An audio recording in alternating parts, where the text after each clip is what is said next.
5ই August 2024। এই দিনটা শুধু একটা সরকারের পতন না, এই দিনটা আমাদের শিক্ষা ব্যবস্থার অন্ধকার শুরু। যে মানুষ আমাদের মানুষ বানায়, আজ সেই নিজের জীবনের জন্য ভিক্ষা চাচ্ছে। দেশ জুড়ে কি শুরু হলো জানেন? Mob justice. অভিযোগ লাগাও, গুজব ছড়াও, তারপর দল বেঁধে বিচার। শিক্ষকদের বলা হলো স্বৈরাচারের দোসর, তারপর মারধর, অপমান, জোর করে পদত্যাগ। বরিশাল, নোয়াখালী, ঢাকা সব জায়গায় একই গল্প। ক্লাসরুমে ঢুকে শিক্ষক তাড়ানো, বাড়িতে গিয়ে হুমকি, পদত্যাগ না করলে জবাই করা হবে। একবার ভাবুন, একজন শিক্ষক নিজের বাড়িতেও নিরাপদ না। সবচেয়ে ভয়ের বিষয় কি জানেন? রাষ্ট্র প্রায় নীরব, মামলা নেই, বিচার নেই, নিরাপত্তা নেই। তাহলে প্রশ্ন, আমরা কোথায় যাচ্ছি? আজ যদি শিক্ষক অপমানিত হয়, আগামীকাল ছাত্র কি শিখবে?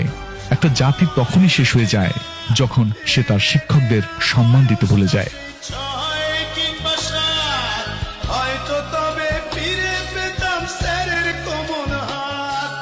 সালাম জানাই সহস্রবার আমার তিনি গুরু, তার কাছেই হয়েছিল শিক্ষা।